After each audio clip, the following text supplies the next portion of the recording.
Everyone looked at me as if I had gone mad. I can still recall the shock on the solicitor's face when I refused, with a single stroke of the pen, the vast inheritance left to me by my late husband, my David, my partner of 40 years. When I said I didn't want the money, I saw the disappointment and anger in my children's eyes, but there was something they could not possibly know. The real treasure was not in those papers and bank accounts, but in a secret that had been hidden for many years.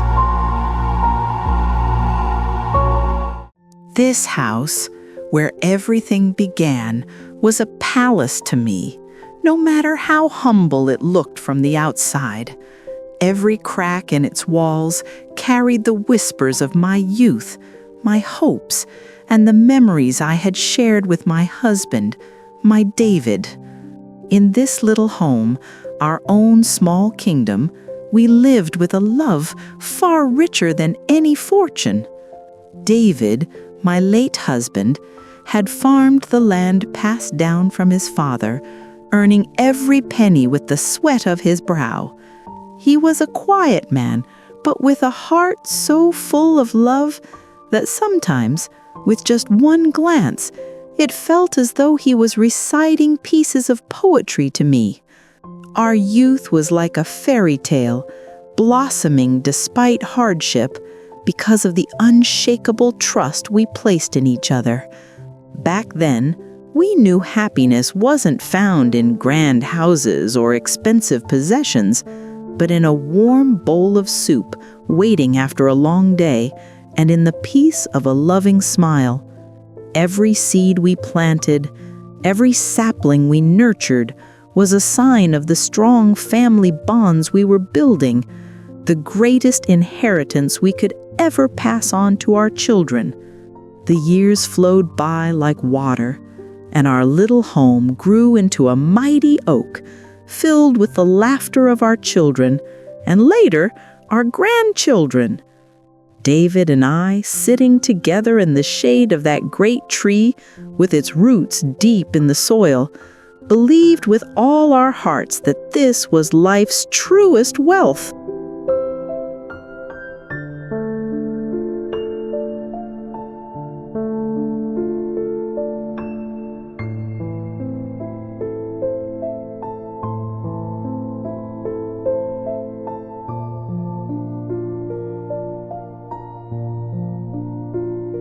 Especially on Christmas mornings, when the house overflowed with relatives, laughter filled the air, and I saw that proud, contented expression on my husband's face. Those moments were priceless to me. But life, I learned, can summon dark clouds, even after the brightest of days. My David, the man I had leaned on like a mountain, my steadfast oak, began to fade.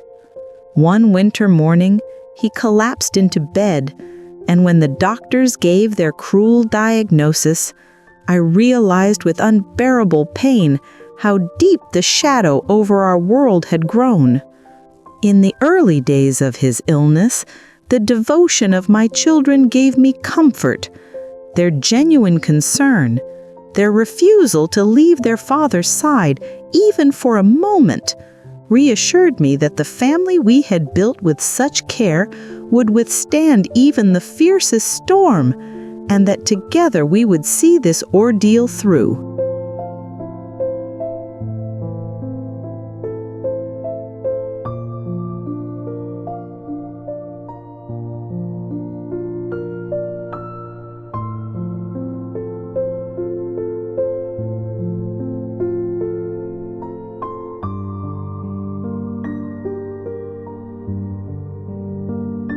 But in time, I began to see a different picture. The devoted children at his bedside became strangers whispering in corners, speaking not of their father's health, but of deeds, farmland, and the fate of this old house. Their voices trembled not with love, but with greed. It pierced my heart like a needle. As the nights grew longer and David's strong body withered before my eyes, I felt more and more alone, surrounded by my children's cold conversations about property and money. It was as if I were losing not only my husband, but also the soul of the family I had devoted my life to, a loss even more painful than the illness itself. One afternoon, my eldest son, Michael, came to me with title deeds in his hand. His words were cold and distant, suggesting that it would be wiser to transfer certain assets while his father was still alive, to make things easier. After that bitter conversation, my children left the house, one by one, each with some excuse. I went to David's side and took his callous hands into mine.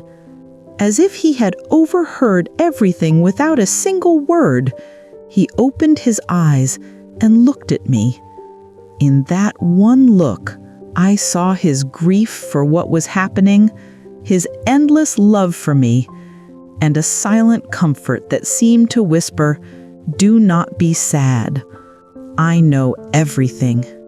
At that moment, I realized with piercing clarity that in this world, he and I truly had no one but each other.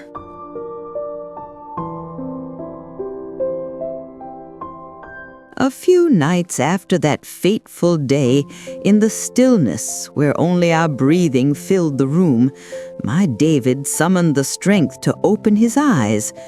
With a trembling finger, he pointed towards the old oak chest where I had kept my trousseau for years, and whispered words so strange that I could not grasp their full meaning in that moment.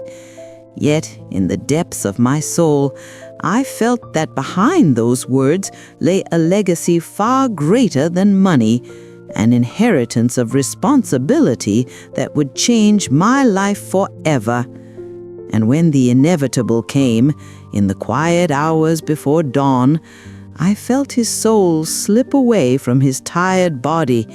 Instead of crying out, I bent down and pressed a final kiss upon his peaceful forehead.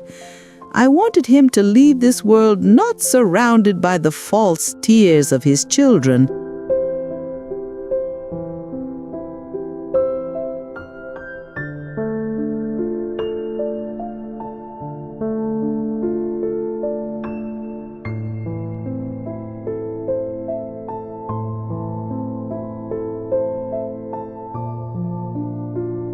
But with the love of the one who had truly shared his life, and with the peace he so deeply deserved.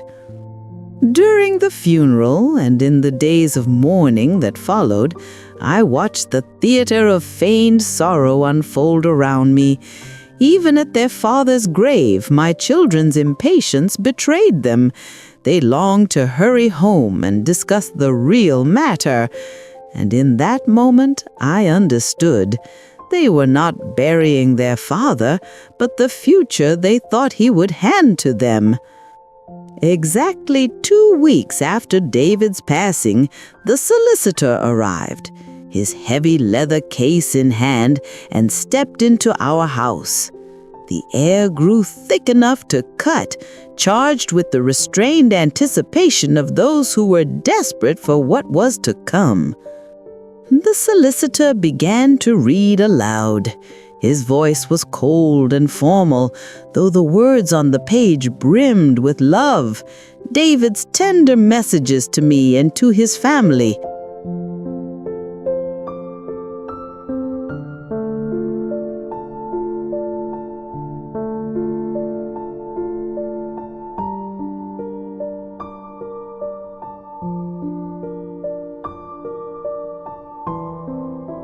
And yet not one of my children looked ashamed. Their faces, hard and impatient, begged the man to get to the point. To me, their indifference to their father's final words was the greatest insult to his memory.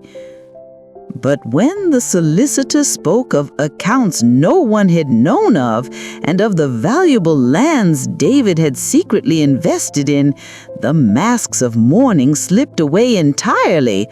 Their eyes widened with shock and greed. Their whispers betrayed the thrill of unexpected wealth.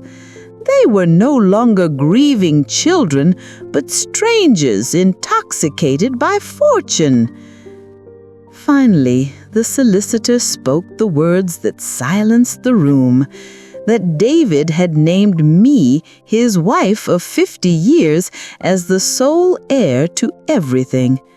I watched as joy drained from my children's faces, replaced by frozen stares of bitterness and hatred, as if I had become their greatest enemy in that instant. Before they could unleash their venom, I spoke. My voice was calm, steady, the kind of tone that would stay with them all their lives. I declared that I renounced it all.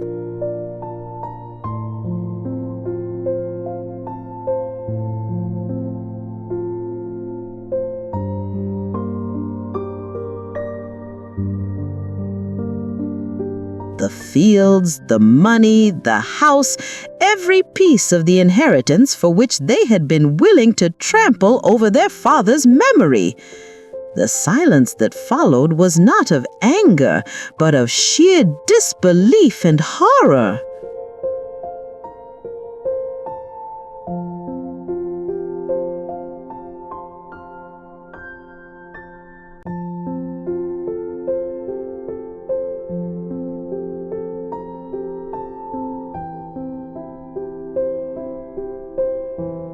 In that heavy silence which had fallen over the sitting room, I looked at the empty faces of my children, the same children who only moments before had been plotting how to divide their father's estate. I could see with painful clarity how unprepared they were for my decision, how their narrow worlds, consumed entirely by money, could not begin to imagine why their mother might make such a sacrifice. The icy stillness shattered when my eldest son, Michael, turned to me with accusing eyes, his voice sharp and insolent as he demanded, "Have you gone mad?" In that instant, the son I had given my life to revealed that the very first time I acted against his interests, he could sink low enough to dismiss me as insane. It was a wound deeper than even the loss of my husband.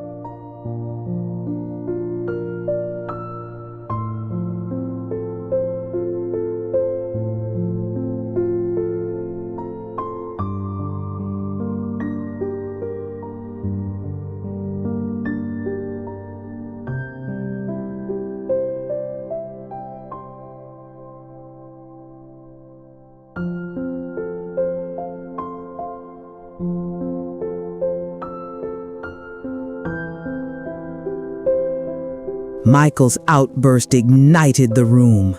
Suddenly it was a storm of accusations and sordid theories, each child feeding on their own greed.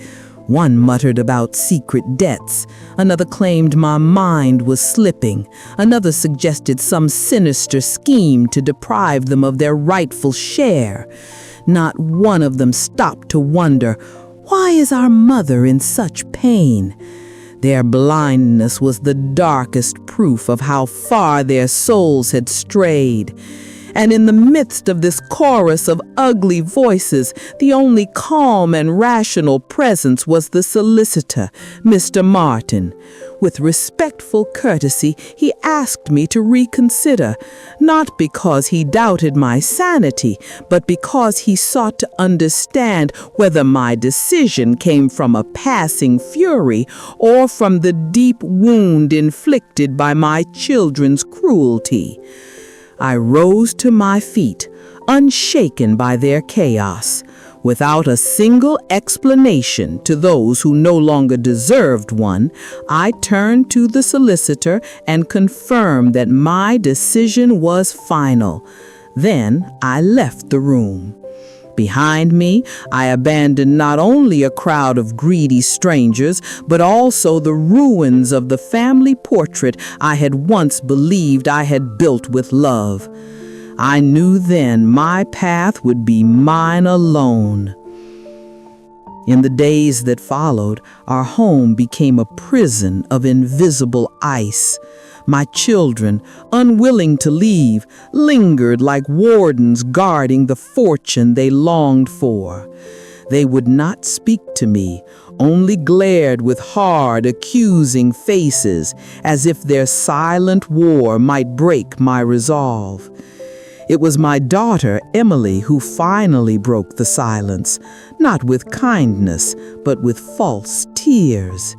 She came to me speaking of her children's future, of debts to be paid, of how my selfish decision would drive my grandchildren into misery.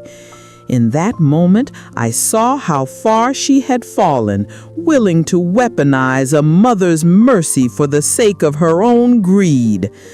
When her poisonous tears failed to move me, my son-in-law and daughter-in-law took their turn, playing their own part in this pitiful theater.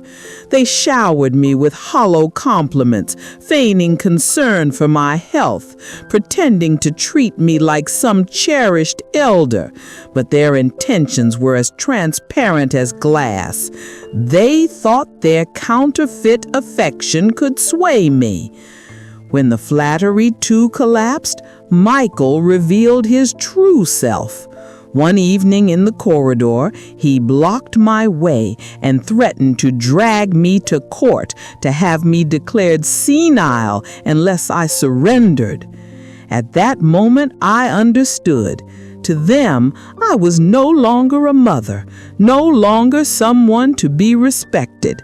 I was nothing but an obstacle between them and their greed. Through the threats, the false affection, the tears, and the venom, one thing alone kept me standing: David's trembling whisper that last night and the old oak chest he had pointed to. I had not yet unlocked its secret, but I knew he had foreseen these days. I believed with all my heart that he had left me a strength beyond this world, a power to resist their corruption. And so with every act of defiance, I felt I was carrying out his final will.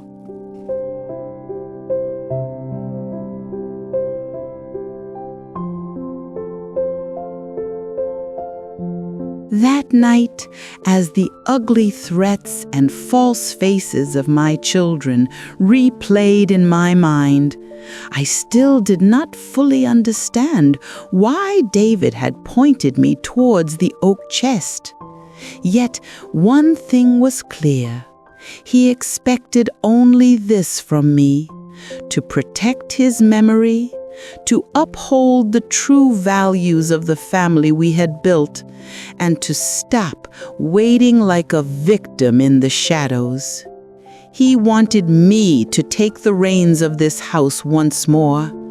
So at dawn, while the rest of them slept their lazy sleep, I quietly called the solicitor. I instructed him to begin the legal process of renouncing the inheritance, and at the same time, I asked what rights I had, since the house was still legally mine, to end the disruptive behavior of these so-called guests. In that moment, I took the first step in showing them that I was no longer alone in this fight, and that I would use the law as well as my will. Later that morning, I gathered them all in the sitting room. Ignoring the arrogant expectancy on their faces, I told them that since they cared so much about property and wealth, from that day onwards, the rules of this house would be mine, not theirs. Every penny spent, every log of wood burned would be accounted for. Their days of careless indulgence were over. Amid their stunned expressions, I reminded them that if this house and these lands had any value at all, it was because their late father had kept it alive with his calloused hands. And so, just as in their childhood, each of them would now take on household duties. Anyone who lived under this roof would earn their bread. The pride and laziness on their faces turned quickly to fury. They were struck dumb, horrified at the thought of work. Their bodies, long softened by luxury, recoiled even at the simplest of tasks. In that single move, I had shattered their siege. They were no longer my captors. I was their keeper. If they did not like my rules, they were free to walk out the door and chase the money they loved so much.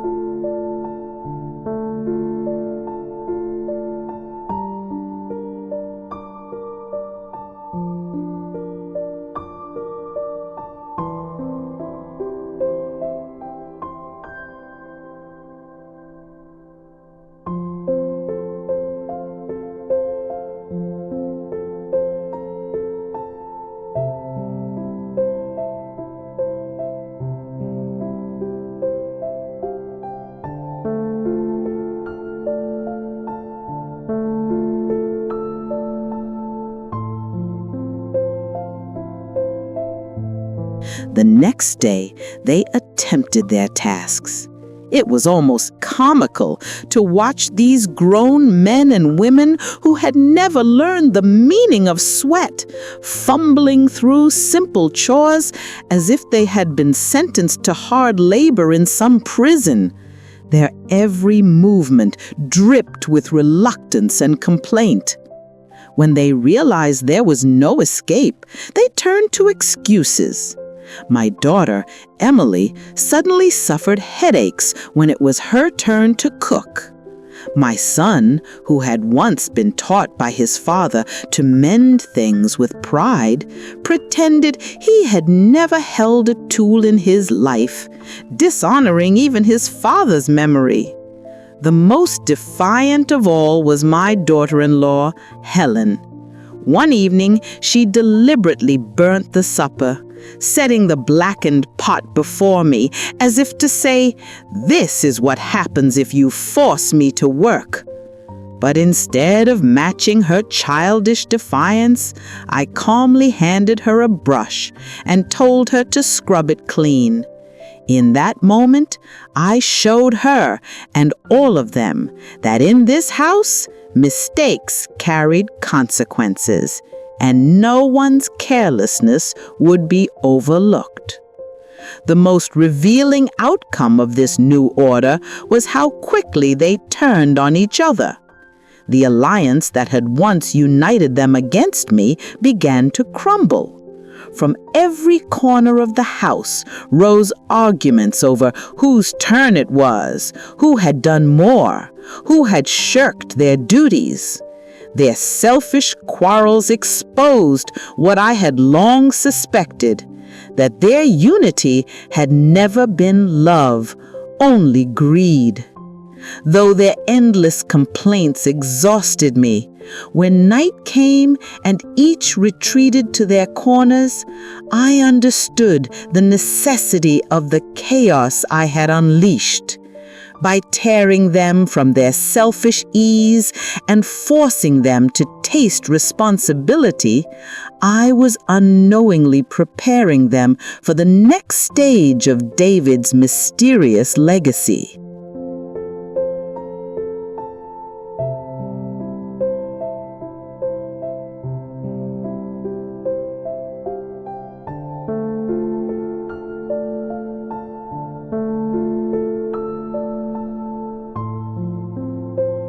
After weeks of endless quarrels and grudging chores, While the others still searched for ways to avoid work and to complain, I began to notice a change in my son-in-law, Henry. It was as if he had grown weary of the bickering and had started to feel a quiet respect for the labor his late father-in-law had poured into this place. He did his tasks without fuss and kept himself apart from the greedy whispers of the others. One afternoon, I found him in the garden, struggling clumsily to mend the broken fence David had left unfinished. When I saw he was fumbling for the right tool, I went without a word to fetch the familiar hammer from David's old toolbox and placed it in his hand. In that simple gesture, a silent bridge of understanding seemed to form between us. The look of gratitude in his eyes told me he had realized that I was not his enemy in this house.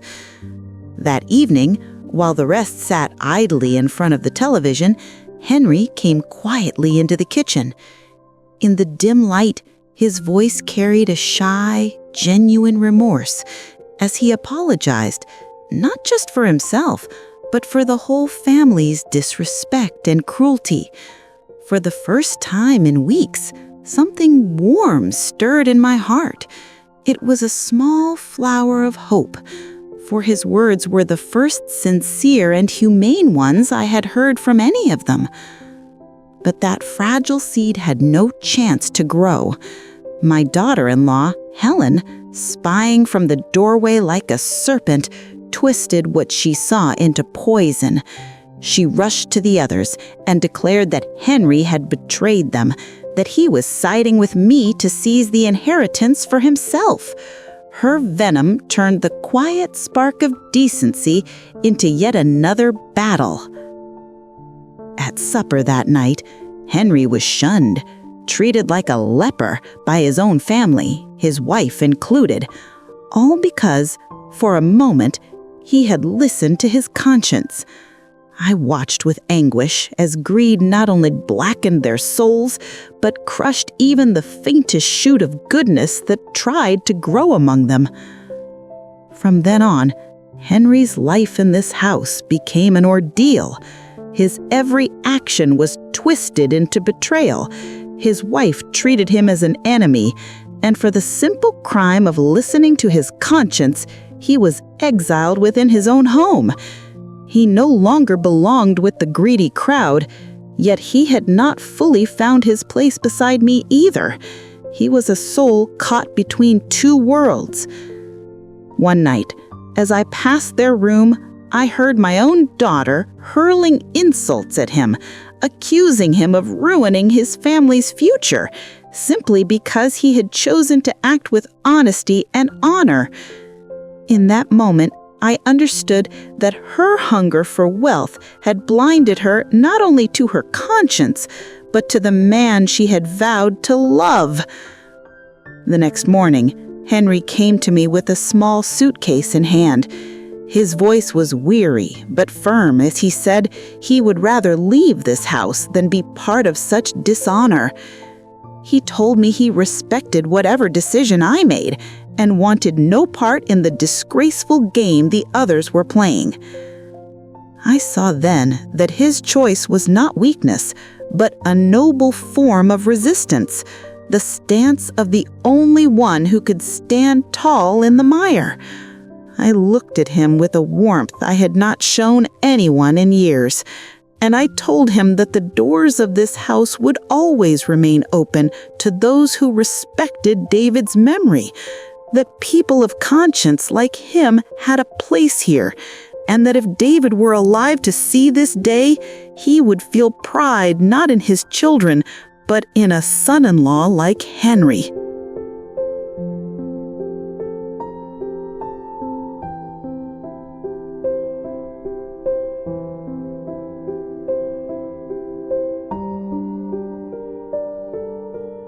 In Henry's eyes, I caught a flicker of surprise, followed by a deep relief. With my unexpected support, Henry chose not to leave. And from that moment, the lines were drawn. When my daughter, Emily, forced him to choose between me and her, he did not hesitate. He stood by my side. That single decision broke more than a marriage. It shattered, irreparably, the illusion of family ties we had all once pretended were real.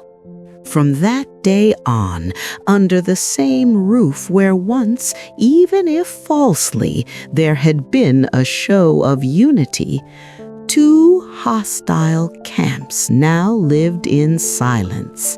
On one side were my own children, their hearts sealed by greed. On the other stood my son-in-law, Henry, and I, bound by honor and conscience. When they realized they could not tear Henry away from me, they turned to the vilest of weapons, gossip and slander. Every word, every movement was twisted in their poisoned minds.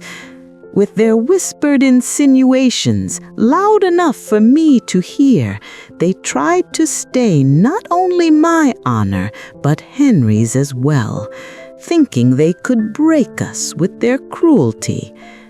That was the final straw.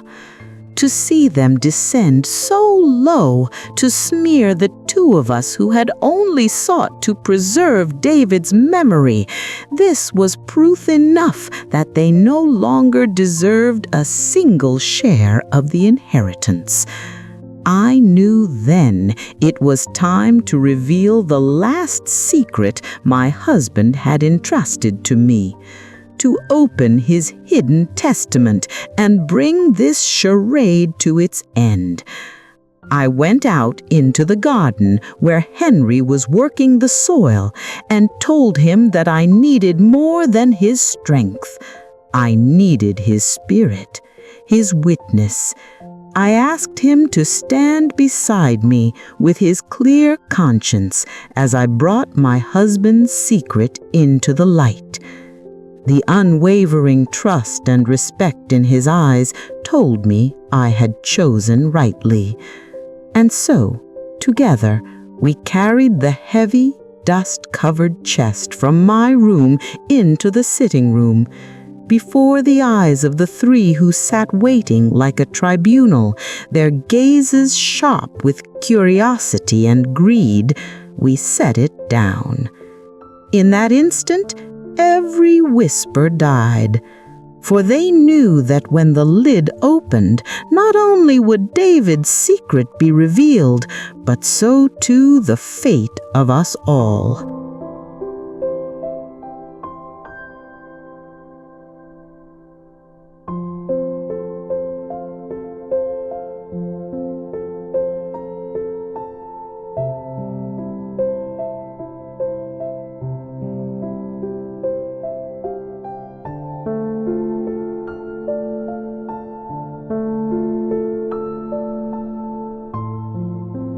I watched their eyes, glittering with hunger for riches as they leaned forward, convinced that jewels and treasure would spill forth. But in my heart there was no thought of money. All I felt was the bittersweet anticipation of opening, perhaps for the last time, the chest my husband had crafted for me in his youth, and of finally discovering the message he had left within. I took the small, rusted key I had carried against my skin for years, and with the weight of a lifetime, I turned it in the lock. As the familiar creak filled the room and the lid slowly lifted, they leaned in closer, sniffing at the air as though they could already smell wealth. But when the chest was opened, no golden light shone forth, only the sharp scent of mothballs. Their expectant eyes fell upon baby shoes, old school reports, the worn jumpers I had knitted, and the weathered gloves their father had once used in the fields. their faces twisted in disgust. But for me, those relics were the true inheritance they had scorned and forgotten. And there, resting on top like a crown over all the memories, lay a thick envelope, my name written upon it in David's unmistakable hand. I knew in that moment that the real treasure was not the keepsakes themselves, but the words sealed inside, that final secret which would give meaning to everything. Just as I reached for the envelope, Michael leapt to his feet. With no respect for his childhood or his family's past laid bare before him, he shouted in rage, "All this theater for a chest full of rubbish?" In his fury, I saw once more that in his eyes and those of the others, nothing of the spiritual or the sacred carried the slightest worth. And in that moment, I understood with painful clarity how right my husband had been. As my son's venomous words echoed in my ears, I did not answer him. Instead, I opened the letter my late husband had left, as though I were alone with his spirit in that room. With trembling hands and voice, I read the words that began, "My dearest queen, my companion of 50 years." Every sentence carried his scent, his love, as if he were beside me once more. As I read on, I discovered how clearly David had foreseen the greed that would one day consume our children. He wrote that the inheritance first revealed by the solicitor had been nothing but bait, a test, knowing that when I rejected it, their true monstrous nature would rise to the surface. I marveled again not only at his love, but at his wisdom.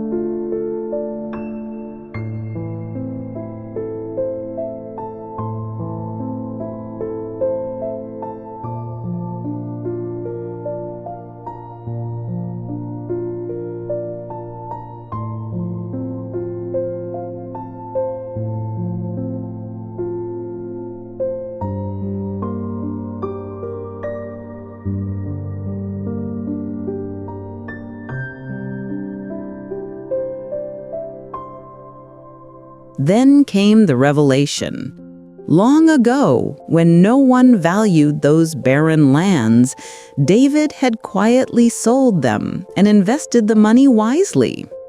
Over the years, he had built a hidden fortune, 50 times greater than the estate already declared, wealth beyond anything they could imagine. As I read those lines, I saw the faces of my children twist from shock into unrestrained hunger. Near the letter's end, he explained that this secret fortune would never fall into their greedy hands. He had placed it all in a trust in my name alone, with me as its sole guardian. I alone would decide who, when, and how much would benefit, for as long as I lived. The room froze in deadly silence. And then came his final words. "My queen, do not give them the money. Teach them instead the values money cannot buy. Only then will they be worthy of their father's legacy." When I placed the trembling page upon the table and looked up, I saw 3 people whose weeks of scheming had led only to failure. They had chased treasure, but had thrown away the only key to it, my trust. The silence was heavy, like ice. On their faces, I saw the look of gamblers who had touched the prize for a fleeting second, only to watch it slip away forever. For they had lost not only their father's wealth, but also their mother's love, respect, and most of all, her faith. It was Emily who broke the silence, falling at my knees with the pitiful words, "Dearest mother," on her lips. but I could see through her crocodile tears. She was not moved by love, only by fear. Fear of losing her grasp on the vast fortune I now controlled. Her play acting became the cue for the others. Yet, instead of humbling themselves, they turned on each other. The allies who had stood shoulder to shoulder against me the day before now spat accusations, hurling blame, desperate to save themselves. I watched with bitter clarity as they revealed what they had always been: selfish cowards, ready to betray each other for scraps. At last, when they realized their only hope was me, they began their pitiful chorus. They swore they had learned their lesson, that they would obey my every word, that they would be my servants for life. But I knew their sudden vows came not from conscience, but from their empty pockets. As their theater of false tears and hollow promises played on, I rose to my feet. Without a word, I turned my back and left the room. For sometimes the greatest punishment is not to shout or to forgive, but to leave people alone, trapped in the darkness of their own shame.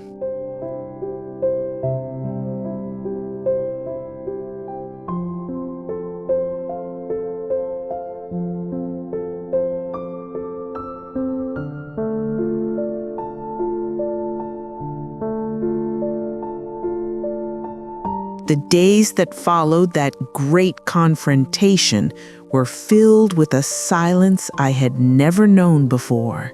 Thick, cloying, suffocating.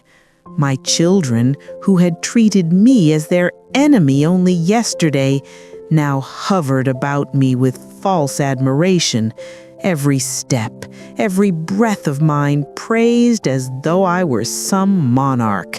But to me they were nothing more than courtiers who had sold their souls for the promise of wealth. I could not allow this pitiful theater to continue. To honor David's will, I took the first decisive step. I gathered the solicitor and Henry, now the one person in this family I truly trusted, into the sitting room.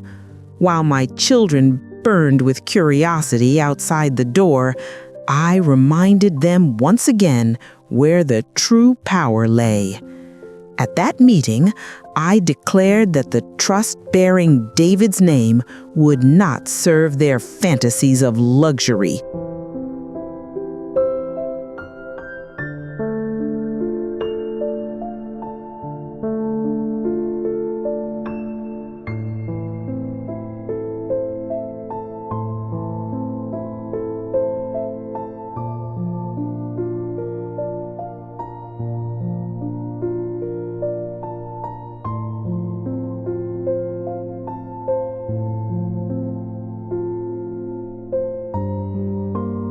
Its first act would be to support the orphanage he had loved so dearly.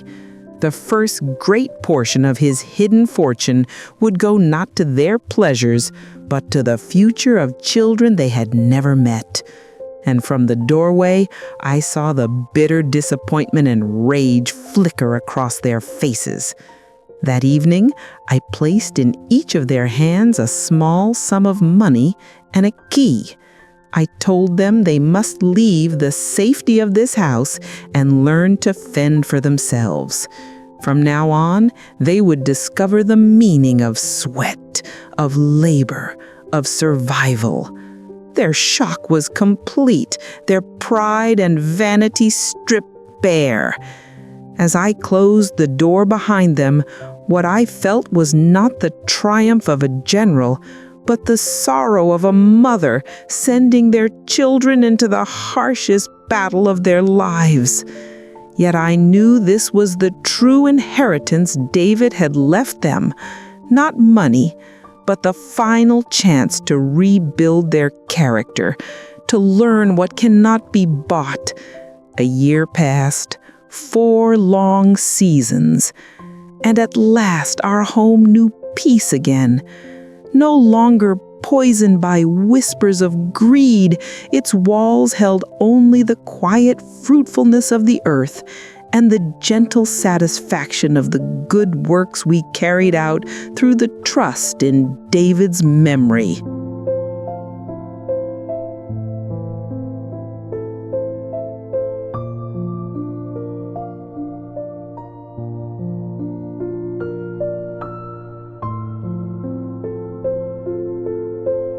Through the solicitor, I received word of my children.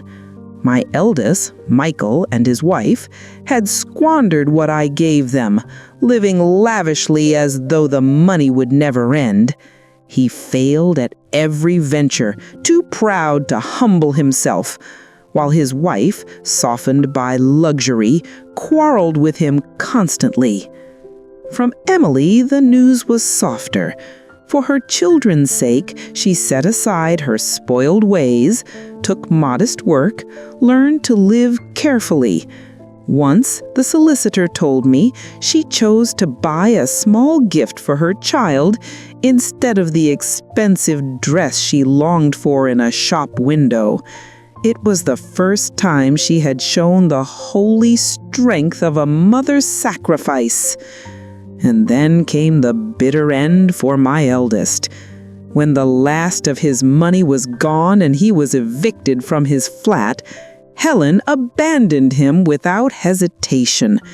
In that vast city, Michael was left with nothing, alone, penniless, crushed by the pride that had once made him blind.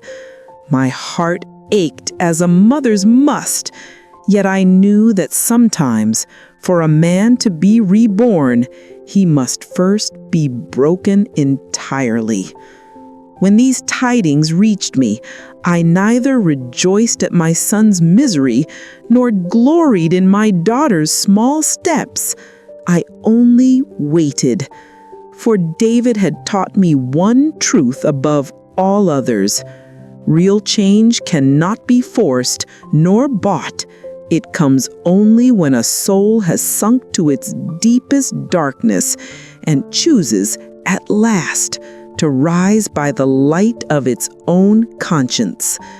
And so I waited for that moment of true repentance.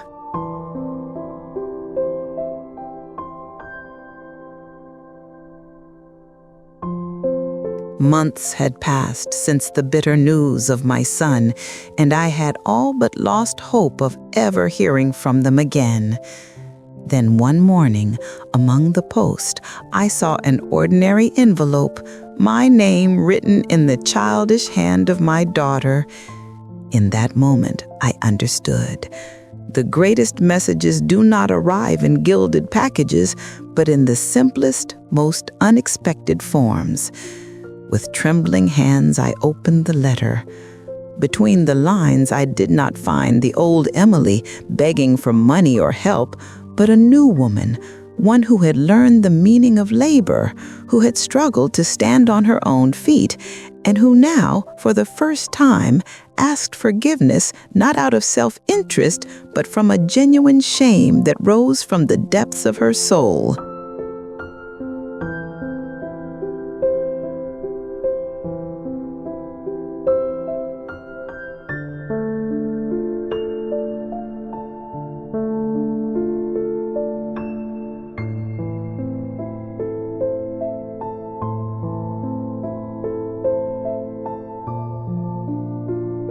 At the letter's close, she did not plead for money or even for absolution. She asked only for a short weekend visit for her children to see their grandmother and to walk once more upon the soil of their grandfather. It was a humble request, sincere and modest, and in that moment I knew David's test had borne its first fruit. She had at last learned what money could never buy: humility and respect for family. Overcome with emotion, tears streaming down my cheeks, I handed the letter to Henry, now as dear to me as my own blood. As he read, his eyes too filled with joy, and I was reminded of what a blessing it was to have such a kind-hearted soul beside me in this long and difficult journey. At last, I lifted the telephone I had left silent for 18 months. On the other end came my daughter's trembling breath. I did not scold her, nor speak of forgiveness. I simply told her that the doors of her father's house would always be open to any child who had found their way home again. With those few words, I heralded the coming of spring after the longest and darkest of winters. For 2 days, Henry and I prepared as though for a holiday. The scent of biscuits filled the kitchen.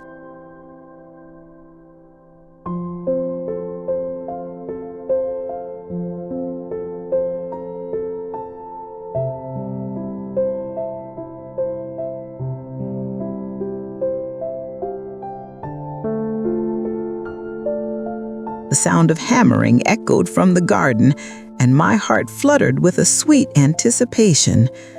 I realized once more that a house is not measured by money or possessions, but by the joy of waiting for those you love to step through its door. And when the little car appeared at the end of the dusty lane, when my grandchildren leapt out with cries of "Grandma!" that shattered 18 months of silence, I knew that no matter how worn family bonds may become, the pure love of children is the magic key that can open even the rustiest locks. After embracing those warm little bodies, I turned to see my daughter standing there, head bowed, tears streaming like a chastened child. I spoke no words of reproach, offered no lessons. I simply opened my arms. In that embrace were gathered all the pain, the silence, and the repentance of the past year and a half.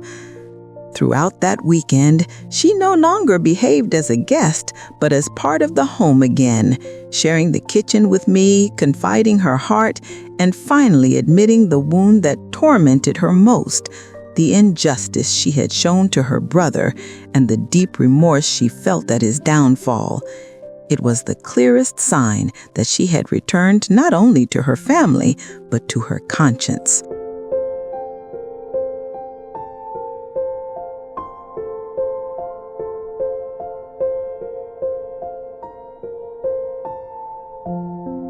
When I sent them off, their car laden not only with the fruits of my garden, but with my love, I asked my daughter for one final thing: her brother's last known address, for I knew then that the chain of our family was still broken and that my duty as a mother was not yet done. My task now was to seek out my lost son, proud, fallen, and perhaps more in need of love than anyone else, and bring him back from the darkness into which he had wandered. Once I held that address in my hands, I could no longer silence the voice of a mother's heart. With Henry, my steadfast companion, I set out for the city I had always despised, loud, cruel, filled with hollow people. I went with fear, but also with the desperate hope of finding my son, of ending his suffering. The slip of paper led us to a derelict quarter, to a crumbling building that looked as if it bore a curse. To stand before it knowing that my once proud son, who had dreamed of millions and thought himself above all, had been cast down by life into this pit where even the poorest struggled to survive, was a knife driven into my heart. After Henry spoke briefly with the tenants, a neighbor told us with pity that my son no longer even had a roof over his head. He slept in the cold parks, alone like a stray dog. In that moment, time stopped for me. I could scarcely breathe. It was the deepest anguish a mother could ever endure. And at last, I found him. In the farthest corner of a park, slumped on a bench, he had become a shadow of himself. The proud head once held high, now bowed in defeat. With each step I took towards him, I walked not only to my son, but also towards my own failures, my blindness to the greed that had consumed him, my guilt at not having seen it sooner. When I quietly sat beside him, ignoring the shame in his downcast eyes, I placed upon his knees a trembling photograph, his father cradling him as a child, innocent and pure. I whispered that the fighting, the greed, the pain were over, that no matter what had passed, his only true refuge in this world was still his mother. And then the son who had once stood like a mountain, unbending in his pride, broke down like a child. For the first time in his life he wept, not for money, but for the innocence he had lost. A year later, our home no longer echoed with quarrels or greed. Its garden rang with the laughter of grandchildren, but also with the quiet presence of children who had learned from their mistakes. My son, humbled, worked the land with his hands, discovering again the honor of honest labor. My daughter, once spoiled, had become a woman who provided for her family with dignity. And beside me still was Henry, who had walked with me through every trial. Our house had ceased to be the battlefield of an inheritance. It had become once more the fortress of a family. True to David's plan, I never scattered his fortune as charity to their vanity. I used it as a chance, a test. To my daughter, I gave her a modest sum to follow her dreams. To my son, I paid him daily for the sweat of his brow. In this way they learned that money has value only when it is earned, never begged for, never awaited as inheritance. One evening at our simple but abundant table, I looked at them. My daughter, now mistress of her own work, my son, his hands hardened by the soil, and Henry, loyal as ever. In their faces I saw David's true legacy, not the millions hidden in accounts, but this moment, family, once broken, now humbled and whole again. And so I declared my final wish. After me, the trust would not belong to one alone.